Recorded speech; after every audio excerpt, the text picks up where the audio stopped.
You know that thing you really need to do? The one that keeps kind of nudging at the back of your mind? Uh-huh. And instead of tackling it, you find yourself, I don't know, meticulously arranging your spice rack alphabetically, maybe twice. We've all been there, definitely. It's this really strange human tendency, isn't it, to just sidestep our obligations. But maybe procrastination is, well, more than just garden variety laziness. Exactly. Welcome to the deep dive. Today, we're really venturing into the psychological landscape of procrastination. Okay. Our source material is this fascinating exploration from Self-Sensei called Overcoming Procrastination, Psychological Insights and Techniques. Right. And our mission, really, is to understand the real reasons behind this, voluntary delay. Mm. And crucially, to pull out the evidence-backed techniques that can actually make a difference. Precisely. This isn't about just another list of time management tips that you'll probably, well, put off reading, right? Probably. We want to give you, our listener, a genuine understanding of what drives your own procrastination, the kind of hidden mechanisms at play. Yep. And real strategies to take back your time and your potential. Think of it as finally silencing that inner foot dragger. Good way to put it. Okay, let's get right to it then.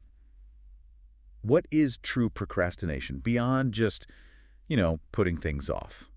Well, at its heart, true procrastination is the deliberate postponement of something you intend to do, Okay. even when you expect that delay to lead to negative consequences. That's the key distinction, really. So it's not just being lazy. No, it's not the same as simply being lazy, where maybe the initial intention isn't even strongly there. Uh-huh. And it's different from a strategic delay, too, where postponing something might actually be a logical or tactical choice. Right, like waiting for more information or something. Exactly. Procrastination is characterized by, well, often poor planning and ultimately results in a higher price to pay, Higher price how? whether that's in the quality of your work, your stress levels, or just wasted opportunities. So it's not just chilling on the couch binge-watching cat videos then? Not exactly. It's an active decision to do something else, even though you're fully aware you probably shouldn't be. Yes. I'm reminded of Dr. Joseph Ferrari's perfect illustration. You know the one. Someone who has a pile of important tasks, but instead spends their time endlessly rewriting their to-do list. That's it. It captures that feeling perfectly, doesn't it? Yeah, Being busy without actually doing anything that truly matters. totally.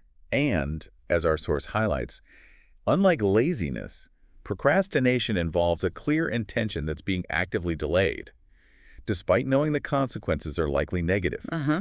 The reasons for the delay often stem from trying to avoid those negative emotions, and the poor planning quality is a really significant factor. And the feelings that come with it. Oh yeah, the feelings of guilt and stress that usually accompany procrastination are also a pretty telltale sign. Right. Okay, so we're clear on what it is. But how widespread is this really? Is it just a minor annoyance, or is it something more significant? It's surprisingly common. Chronic procrastination affects around 20% of adults who identify as persistent procrastinators. 1 in 5. Wow. Yeah, and among students, that figure can soar. Anywhere between 50 and even 95%. 95%. That's almost everyone. It can be incredibly high in certain academic contexts, yeah. Yeah. And the impact is far from trivial. How so? Well, it has a direct negative effect on academic success, lower grades, unfinished major projects, dissertations not getting done. Right. In the professional world, it results in reduced productivity, missed deadlines, and it can really strain working relationships. I can see that. And beyond that, it takes a toll on your financial well-being, your mental and physical health, and just your overall satisfaction with life. Wow, those are some sobering statistics. It definitely sounds like something we should be paying close attention to. And you mentioned earlier that the way we live today might be making it worse. Absolutely. The constant influx of distractions, phones buzzing, emails pinging, and the often ambiguous nature of many modern tasks can certainly amplify our tendency to procrastinate. It's not always just an individual failing. Sometimes it's a response to a very demanding and, frankly, distracting environment. Okay, so it's common, it has real consequences. Now, let's get to the core question. Why do we do this to ourselves? Our source puts a lot of emphasis on the emotional aspect. Tell us more about that. Yeah, this is fascinating. There's a growing understanding among researchers, like Dr. Timothy Peichel, that procrastination is fundamentally about managing emotions, not just managing time. Really? Emotion management. Yes, we often postpone things to steer clear of the negative feelings they evoke, whether it's boredom, anxiety, frustration, self-doubt, or even the fear of not measuring up. Oh, It's okay. a way of trying to feel better, just in the present moment. So it's like a quick emotional fix. Dodge the unpleasant task, get a little hit of relief for now. Precisely. It's a short-term strategy, but it's ultimately, well, counterproductive. How so? Because the task we're avoiding and those negative feelings don't just disappear. They usually come back, often with more force, as deadlines get closer. Right, the pressure mounts. Exactly. And this creates a negative feedback loop where that immediate relief actually reinforces the habit of procrastination. Oh, that's tricky. And you mentioned something called temporal disjunction. That sounds kind of complex. It does sound complex, but think of it as an internal tug of war between your present self and your future self. Present me versus future me. Yeah. The present you prioritizes feeling good right now by avoiding discomfort, even though the future you will be the one dealing with the fallout. Increased stress, guilt, maybe a poorer outcome on the task. It's like your brain is thinking, future me will somehow handle this pressure, even though future me is, well, still me. Exactly. It's a bit irrational when you look at it like that. And interestingly, even positive emotions can sometimes contribute. How can positive emotions make you procrastinate? Well, you might put off starting something difficult just to prolong a more enjoyable activity you're currently doing. Keep the good feelings going a bit longer. Ugh, that makes perfect sense. It's all about what feels good or less bad in the here and now, even if it's setting us up for pain later. But it's not just about our feelings, right? Our source also discusses these things called cognitive Right. traps. This raises a crucial point. How do our thought patterns contribute? Unhelpful ways of thinking can really magnify how difficult or unpleasant tasks seem. Making avoidance feel more reasonable. Exactly. Perfectionism is a prime example, that unrealistic belief that anything less than flawless isn't worth doing. I know people like that. It can totally stop us from even starting, out of fear of not meeting that impossible standard, which, ironically, often leads to rushed, lower-quality work when we finally do get around to it under pressure. Oh, the irony is thick. Trying to be perfect leads to the opposite. What are some other common mental pitfalls we fall into? Well, fear of failure is another big one. By putting things off, we temporarily avoid the potential for negative judgment. Makes sense. Then there's simply disliking the task itself, what researchers call task aversion, just finding it boring or unpleasant. Decision paralysis can also creep in when a task feels too large or overwhelming, leading to inaction. You just don't know where to start. Uh-huh. Temporal discounting, as we touched on with the present versus future selves, makes those rewards that are far in the future feel less valuable than immediate pleasures. Right. Like, why suffer now for a benefit months away? Exactly. Low self-esteem or a lack of confidence can sometimes manifest as procrastination too, almost as a way of protecting ourselves from potential failure. Interesting. And finally, irrational beliefs, the kind talked about in Array BT, rational emotive behavior therapy. Things like rigid demands, I absolutely must get this right, or awfulizing, it'd be terrible if I failed. These create intense negative emotions that trigger avoidance. So these thoughts kind of fuel the fire. Yeah. These kinds of distorted thinking often come before and intensify the difficulties in managing our emotions that we talked about earlier. It's like our brains are playing tricks on us, blowing the negative aspects way out of proportion and minimizing the future consequences. Now, let's shift gears slightly. What role does motivation play in all of this? It often feels like a simple lack of motivation is the culprit, doesn't it? Motivation is definitely a crucial piece of the puzzle, but it's more complex than just having it or not having it. Okay. Darpier-Steele's procrastination equation provides a really useful framework here. Are you familiar with it? Vaguely remind me. Okay, so motivation equals self-efficacy times value divided by impulsiveness times delay. Right. Okay, break that down for us. Sure. Self-efficacy is your confidence in your ability to actually complete the task. Mm, Can you do it? got it. Value is how rewarding or important you perceive the task or its outcome to be. Is it worth doing? Makes sense. Impulsiveness is your tendency to get sidetracked by distractions or immediate gratification. How easily are you pulled away? And delay is how far off the rewards or consequences feel.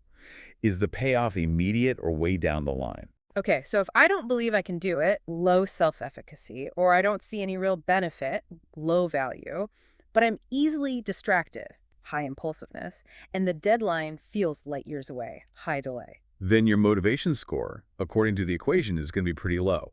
It's practically a guaranteed recipe for procrastination. Right? Absolutely. So motivation isn't a single switch. It's this dynamic interaction of different factors.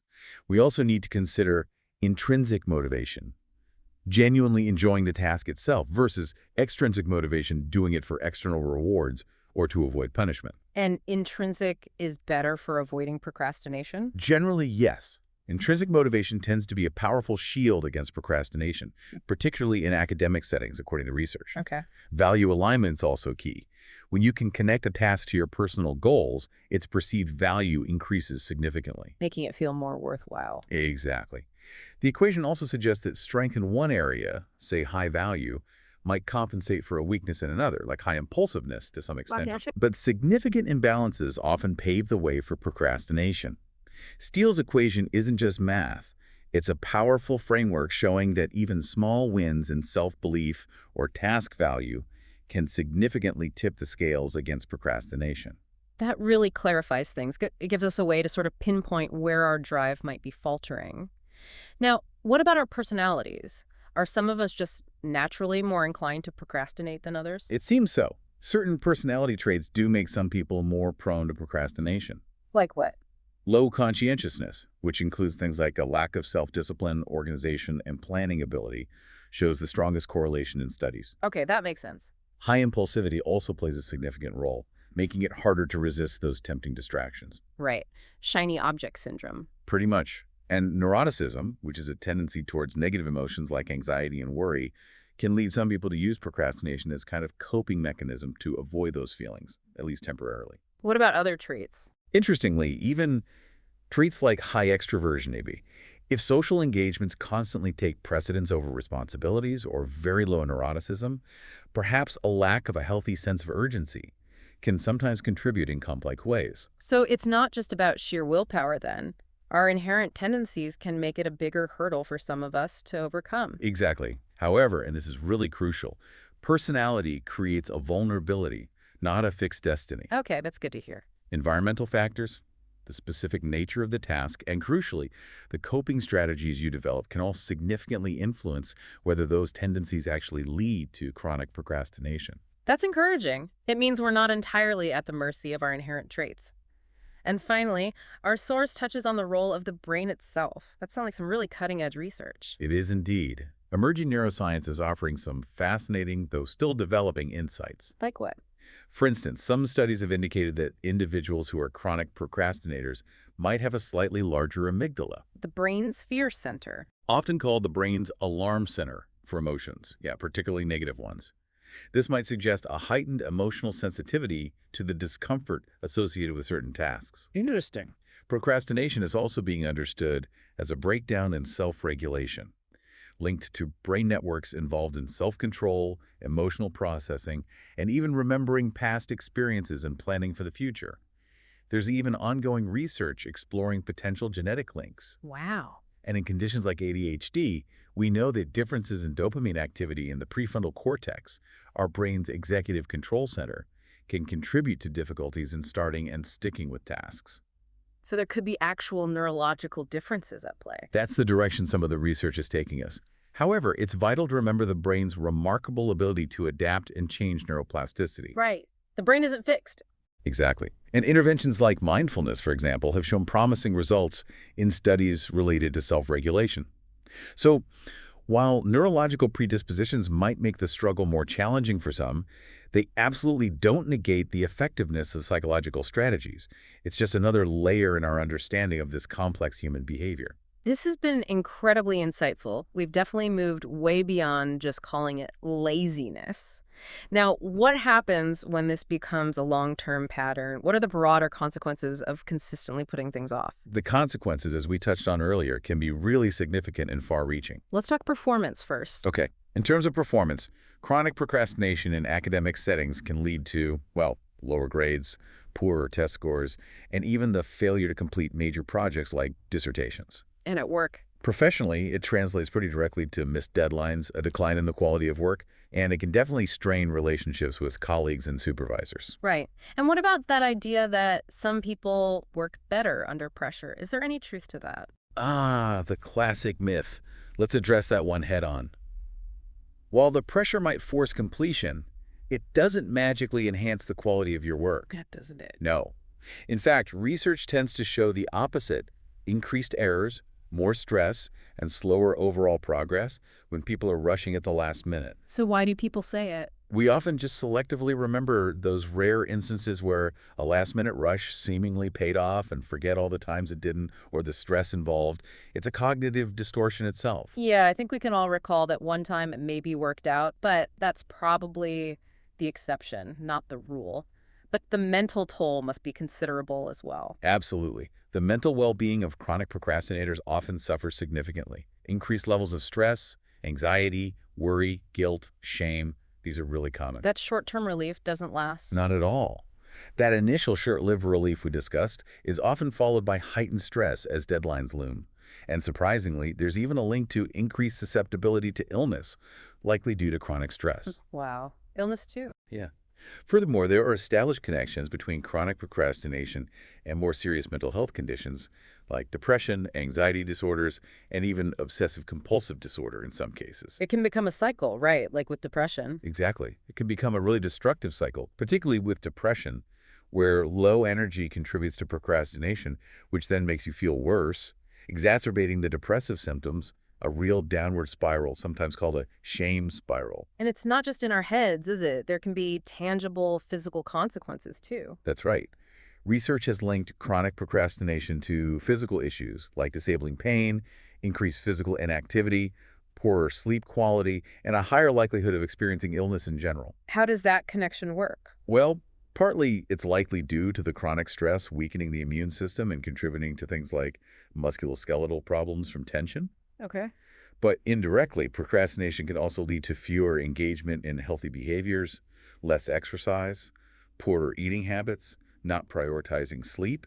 You put off the good stuff, too. Right. Putting off going to the gym or cooking a healthy meal. Exactly. And perhaps most worryingly, it can even result in delays in seeking necessary medical treatment for actual health concerns, putting off seeing the doctor. That's serious. It sounds like procrastination can really have a massive ripple effect across pretty much all areas of our lives. It really can. So the million-dollar question is, what can we actually do about it? Our source provides a lot of evidence-based strategies, so let's get down to the practicalities. Where do we even begin to break this cycle and reclaim our time and potential? Okay, the very first step, as with so many things involving personal growth, is self-awareness. You really need to start understanding your own specific procrastination triggers. What sets me off? Exactly. What types of tasks, what situations, or what emotions tend to make you want to put things off? Think of the iceberg metaphor. The obvious reasons you give yourself are often just the tip. And underneath? Underneath are usually deeper emotional drivers lurking beneath the surface. Keeping a procrastination journal or log can be incredibly insightful here. What would I track? Track when you postpone tasks, what specifically you're avoiding, what you do instead, and crucially, how you're feeling before, during, and after. This personalized understanding is key, because what works effectively for one person might not be the right approach for another. It's not one size fits all. Okay, so step 1. Get to know your own procrastination patterns. Become a detective of your own delays. What comes after that? Once you have that self-awareness, you can start implementing behavioral interventions. These are really about consciously structuring your actions for greater success. Like what? Task management tactics are crucial. Break down those overwhelming projects into smaller, much more manageable steps. Baby steps. Makes sense. Less intimidating. Exactly. Set SMART goals: specific, measurable, achievable, relevant, and time-bound. This adds clarity and structure. Okay. The 5-minute rule, or even the 2-minute rule from David Allen, can be surprisingly powerful. Just commit to working on something for a tiny amount of time. Just to get started. Yes. To build that initial momentum. Often, once you start, it's easier to keep going. And consider task batching, grouping similar small tasks together, like answering emails, to tackle them more efficiently. Those all sound like concrete, actionable steps. Yeah. What about managing our time more effectively, beyond just the tasks themselves? Mastering time management is also essential. Techniques like the Pomodoro technique can be really helpful. Remind me how that works. You work in focused intervals, say 25 minutes, then take a short break. It helps maintain concentration and prevents burnout. Okay. Time blocking is another good one. You actually schedule specific times in your calendar for specific tasks, treating them like important appointments you can't miss. Uh-huh. And the Eisenhower matrix, sorting tasks based on urgent and important, that helps you prioritize effectively, focusing on what truly matters instead of just what feels urgent. Right. Important but not urgent often gets pushed aside. Precisely. Establishing consistent routines can also build discipline over time. And don't underestimate the motivating power of rewarding yourself for making progress, even small progress. Celebrating the small wins. I like that. Okay, those are all great tools for structuring our work, but we also talked about those tricky thoughts, those cognitive traps. How do we start to address those? Right, that's where cognitive restructuring comes into play. The goal here is to consciously change the way you think about tasks and your ability to do them, to reduce that urge to avoid. How do you do that? First, you need to identify those unhelpful thought patterns we mentioned earlier: perfectionism, fear of failure, catastrophizing, this will be a disaster, all or nothing thinking, if I can't do it perfectly, I won't do it at all, low frustration tolerance, I can't stand this feeling. Okay, spot the unhelpful thought, then what? Then you actively challenge and reframe those thoughts. Question their validity. Are they really true? Consider alternative, more balanced perspectives. Replace them with more realistic and helpful self-talk. Can you give an example? Sure, instead of thinking, I absolutely have to get this perfect or it's worthless, you might reframe it to, my goal is to do a good job and complete this. Progress is better than perfection. That sounds much less pressure-filled. Exactly. Cognitive behavioral therapy, or CBT, offers a very structured approach to this process of identifying and challenging these kinds of thoughts. Our source mentions a helpful table with examples too. It's like becoming a detective for your own thoughts, yeah.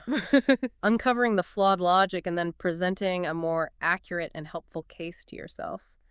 Okay, what about those underlying negative emotions that we're often trying to avoid by procrastinating? How do we handle those? Developing emotional regulation techniques is absolutely vital. It really begins with just acknowledging and accepting your emotions, the boredom, the anxiety, the frustration, without judging yourself for having them. Just noticing them, okay? Yeah. And then distress tolerance skills, which are often taught in dialectical behavior therapy or DBT, can be very beneficial. Like what kind of skills? Things like radical acceptance, fully accepting the present moment and the feelings that come with it without fighting them. Or opposite action, if you feel like withdrawing due to anxiety about a task, consciously taking a small step towards the task instead. Doing the opposite of the urge. If the urge is unhelpful, yes. Techniques like progressive muscle relaxation or imaginal exposure, gradually imagining yourself coping with the uncomfortable situation, can also help you build tolerance. Even just surfing the urge, a mindfulness technique where you notice the impulse to procrastinate rise and fall like a wave without acting on it. The overarching aim is to increase your capacity to sit with those negative feelings without immediately needing to escape through procrastination, building that tolerance. So it's about learning to ride out those waves of uncomfortable emotions instead of instinctively jumping ship every time. Our source also highlights the importance of mindfulness and self-compassion. Those sound like they could be really powerful tools in this whole process. They're incredibly powerful and often overlooked. Mindfulness, that practice of paying non-judgmental attention to the present moment, can help you recognize the early signs of procrastination, that first urge, that initial thought, and observe them without immediately getting swept away. Catching it earlier. Exactly. And self-compassion. This is absolutely crucial. It involves treating yourself with the same kindness and understanding you'd offer a good friend who is struggling, rather than harsh self-criticism. Which is often our default mode after procrastinating, Yeah. right? Beating ourselves up. Totally. And that just fuels the shame and makes us more likely to procrastinate again. Remember Kristen Neff's 3 components of self-compassion. Remind me. Self-kindness, being gentle with yourself versus critical. Common humanity, recognizing that struggling and making mistakes is part of the shared human experience. You're not alone. And mindfulness, maintaining a balanced awareness of painful feelings without exaggerating them or suppressing them. Self-kindness, common humanity, mindfulness. Got it. Lower levels of self-compassion have actually been linked in research to higher rates of procrastination and stress. So cultivating it can really foster a more resilient, growth-oriented mindset. It helps break that cycle of self-blame. That makes so much sense. We're often our own harshest critics, which probably just makes the urge to avoid even stronger in the long run. And finally, what about our physical surroundings? Can our environment play a significant role in our tendency to procrastinate? Oh, absolutely. Don't underestimate environmental engineering. It's all about consciously designing your physical space to support focus and productivity. How so? Well, for starters, try to create a dedicated workspace if possible, even just a specific corner. This helps create psychological boundaries when you're there, it's work time. Okay. Then minimize distractions. This is huge. Digital distractions turn off notifications, maybe use website blockers. Physical distractions reduce clutter, manage noise levels if you can, optimize your lighting and ergonomics so you're comfortable. Make it easier to stay put. Exactly. And ensure that all the necessary materials are easily accessible. The idea is that willpower is a finite resource.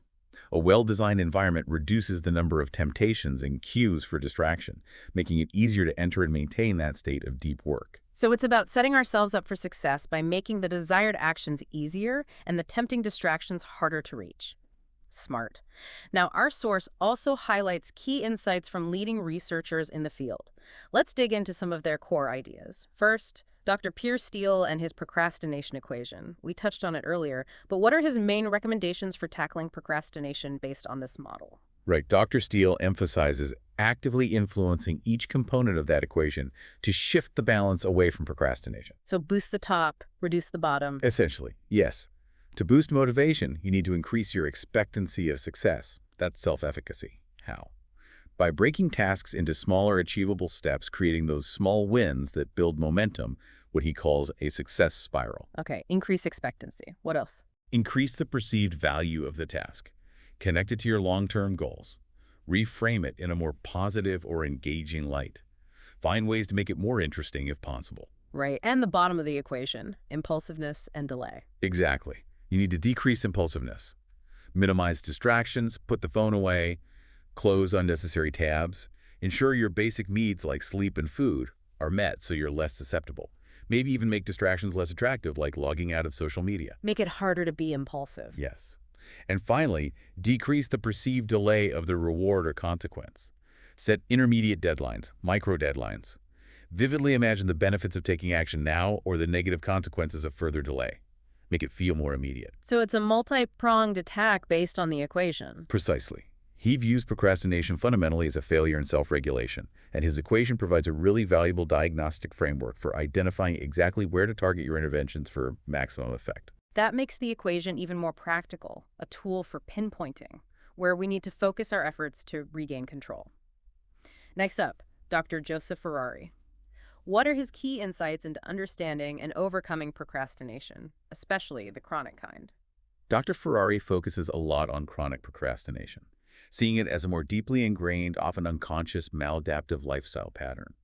He suggests it frequently has roots in early experiences. Learned behavior, maybe. Often, yes.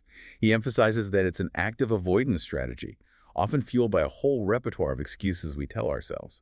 And for these chronic procrastinators, he argues, simply focusing on time management techniques is usually not enough. So what does he recommend? He strongly advocates for cognitive behavioral therapy, CBT, to really address the underlying dysfunctional thought patterns and those ingrained avoidance behaviors. Get at the root cause. Okay. He also points out an interesting connection between physical clutter and procrastination, suggesting it can reflect underlying indecisiveness, difficulty letting go or making choices. Clutter and procrastination linked. Interesting. Yeah. And he encourages a shift in mindset, moving from being primarily self-focused, how does this make me feel, towards embracing a sense of responsibility towards others as a potential motivator for action. So for more persistent, long-standing procrastination, it sounds like addressing those deeper thought patterns and behaviors through something like CBT is really essential. Okay, finally, Dr. Timothy Peichel, with his strong focus on the role of emotion regulation, what are his key takeaways for us? Dr. Peichel really underscores that procrastination is primarily a way of managing uncomfortable emotions, that tendency to give in to feel good in the short term, even at a long-term cost. Right, the mood repair idea. Exactly. His core piece of advice is deceptively simple, yet incredibly powerful. Just get started. Just do it. Basically, yeah. He argues, based on research, that motivation often follows action, not the other way around. Don't wait to feel like it. Acting can change how you feel. That's counterintuitive, but makes sense. It is. He also highlights the significance of using implementation intentions, those specific if-then plans. Like, if it's 9 a.m., then I will open my document and write for 15 minutes. Automating the start. Yes. It helps automate responses and reduces the need to rely on finite willpower just to initiate. He points out our cognitive bias of being unrealistically optimistic about our future selves, thinking future me will be more motivated. Yeah, future me is always better disciplined. Right. He reminds us that willpower is limited, so we should use it strategically, primarily to just get started, and then also ensure we prioritize rest and recovery. Don't burn it all trying to force yourself through. Exactly. Oh. He also notes that students who procrastinate academically often lack confidence in their ability to actually control their own success through effort. And ultimately, he emphasizes that taking that initial step, no matter how small, can actually change how you think and feel about the task itself. Action drives attitude. These experts offer such valuable and complementary perspectives. It's not just one thing, is it? It's thoughts, feelings, behaviors, motivation. They all emphasize understanding the underlying drivers and then taking proactive, targeted steps. Our source even includes a helpful table summarizing their key contributions, which sounds like a fantastic resource for listeners. Now, let's delve into some of the more nuanced aspects. Is all procrastination the same? Our source distinguishes between active and passive procrastination. What's that about? Yeah, this is a really important distinction. Passive procrastinators are typically what comes to mind when we think of someone who puts things off. How so?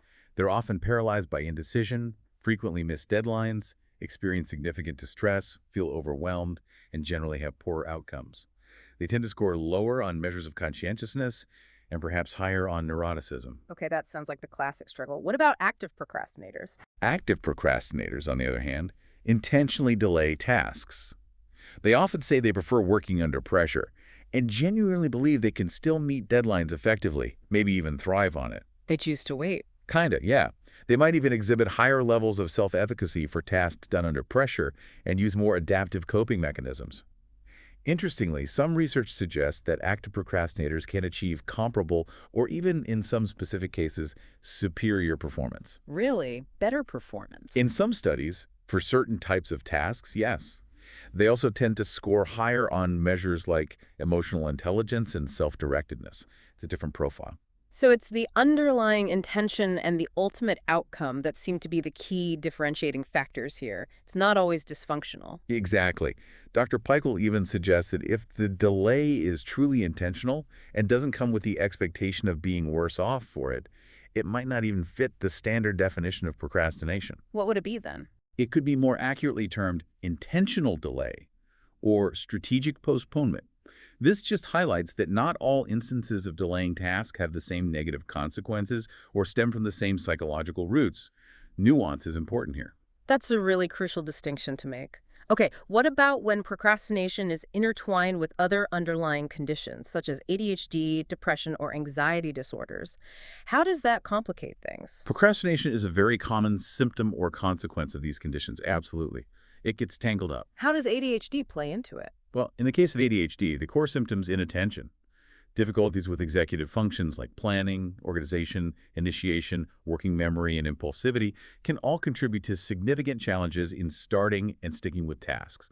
It's not about laziness. The brain's wiring makes it harder. Okay, and depression. With depression, you often have low energy levels, a lack of motivation or interest in things you used to enjoy, that's anhedonia, plus negative thought patterns, feelings of worthlessness, and difficulties with concentration and decision-making.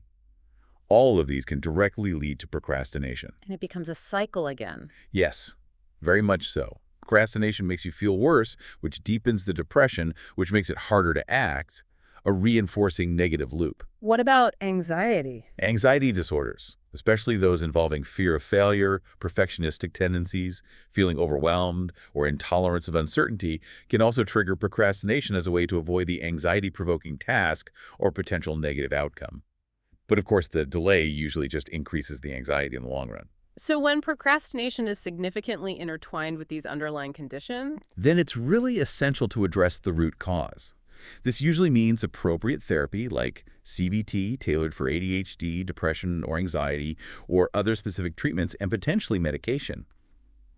In addition to employing specific anti-procrastination strategies, you need to treat the underlying condition. so it's not always just about applying general strategies. Sometimes there are deeper, co-occurring issues that need to be specifically addressed by a professional. Makes sense. Finally, we touched on debunking common myths earlier, but are there any other persistent misconceptions about procrastination that are important to address? Yes, definitely. We've already tackled the myth of I work better under pressure. Dead horse, beaten. Right. Another pervasive myth is that procrastinators are simply lazy or just lack adequate time management skills. As we've discussed at length, the reality is often much more complex, usually rooted in emotional regulation and avoidance strategies. People can be highly capable and organized in other areas of life. Good point. We also sort of debunk the idea that all procrastination is inherently bad by exploring the concept of active procrastination or strategic delay. Context matters. Mhm. And finally, there's the really unhelpful misconception that procrastination is an ingrained, unchangeable personality trait, like, I'm just a procrastinator, that's who I am. But it's not fixed. No. The truth is that it's often a learned behavior or a coping mechanism that can be modified and overcome with the right understanding and strategies. Debunking these myths is so important because it can instill hope and motivate individuals to believe that change is actually possible. Absolutely. It's about reframing the problem so we can see that solutions are definitely within reach. Okay, so for those of us who are truly committed to breaking free from the grip of procrastination, how do we make these changes last in the long run? How do we build those sustainable, positive habits? Right, sustaining meaningful change is a journey.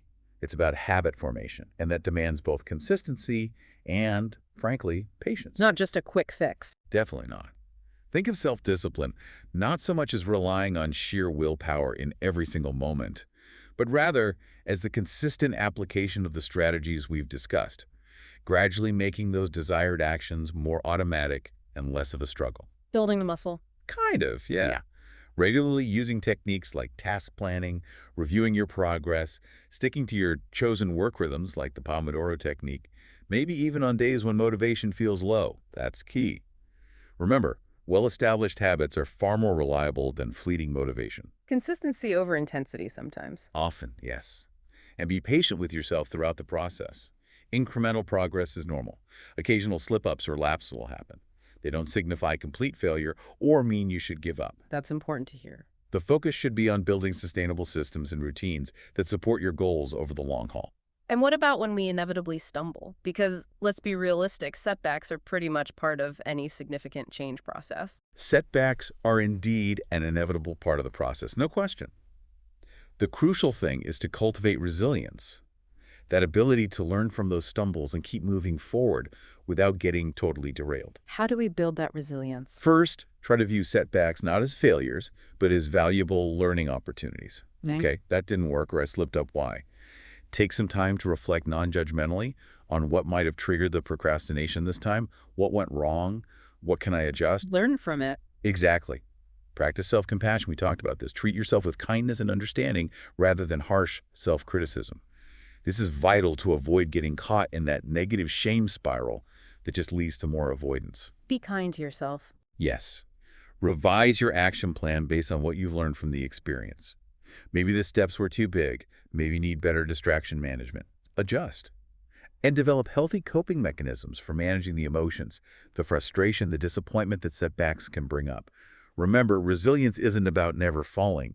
It's strengthened through repeated acts of reflection, adjustment, and self-compassion. That's such an important reminder. It's not about achieving perfection overnight. It's about consistent progress and learning from the inevitable bumps in the road. Now, when should someone really consider seeking professional support to address their procrastination? When does it cross a line? That's a great question. It's probably wise to consider seeking professional guidance if procrastination is consistently having a really significant negative impact on your performance. Maybe you're failing classes or your job is at risk. Okay. Or if it's causing substantial problems in your personal relationships, partners, family, friends are getting frustrated. If it's leading to significant and persistent emotional distress, high levels of stress, anxiety, guilt, shame, maybe symptoms of depression. When the feelings are overwhelming. Yes.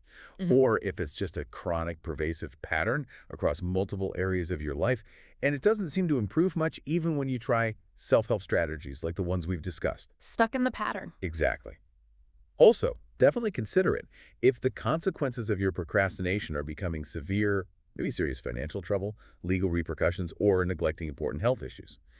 And as we discussed, if you suspect it might be linked to underlying mental health conditions like ADHD, depression, or anxiety. So basically, when it significantly impairs your functioning and well-being. That's a good summary.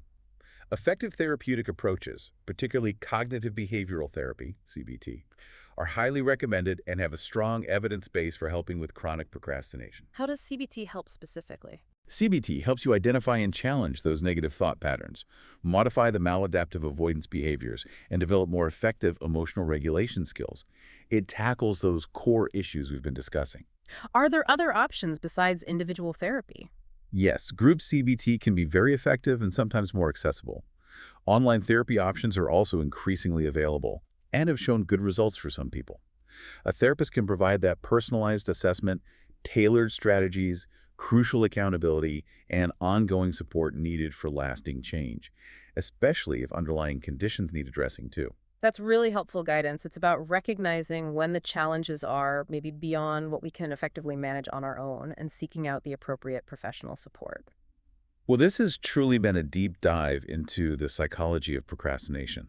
It certainly has. To quickly recap the key takeaways for everyone listening, procrastination is complex, right? It's often driven by our emotions and our thought patterns, not just laziness. It can have significant negative consequences across all aspects of our lives: work, health, happiness. For sure. But, and this is the hopeful part, it is absolutely something that can be understood and overcome through applying these evidence-based strategies we've talked about. Absolutely changeable. And cultivating self-awareness, making consistent efforts, even small ones, and practicing a good dose of self-compassion along the way seem to be really essential ingredients for success. Couldn't agree more. Self-awareness, consistent action, self-compassion. That's a great summary. So here's our final thought for you, the listener. Take just a moment now to consider which aspect of procrastination, maybe it's that tendency to avoid uncomfortable emotions, or maybe it's those unhelpful cognitive traps you recognized yourself falling into, or perhaps some underlying motivational deficits from that equation. Which aspect resonates most strongly with your own experiences? Yeah, what feels most true for you? And then ask yourself, what is one small, concrete, action-oriented step informed by the strategies we've discussed today that you can commit to taking, maybe even right now or later today, to begin shifting that pattern? Just one small thing. That's a fantastic challenge, a great place to start. We encourage you to explore the Overcoming Procrastination material from Self-Sensei that we've drawn upon today if you want to go deeper. Take some time to reflect on your own patterns. And please don't hesitate to seek out further information or professional support if you feel it would be beneficial. Absolutely. Reaching out is a sign of strength. Remember, embarking on this journey towards more purposeful action is ultimately a journey of self-discovery and growth. Thanks for joining us on the Deep Dive.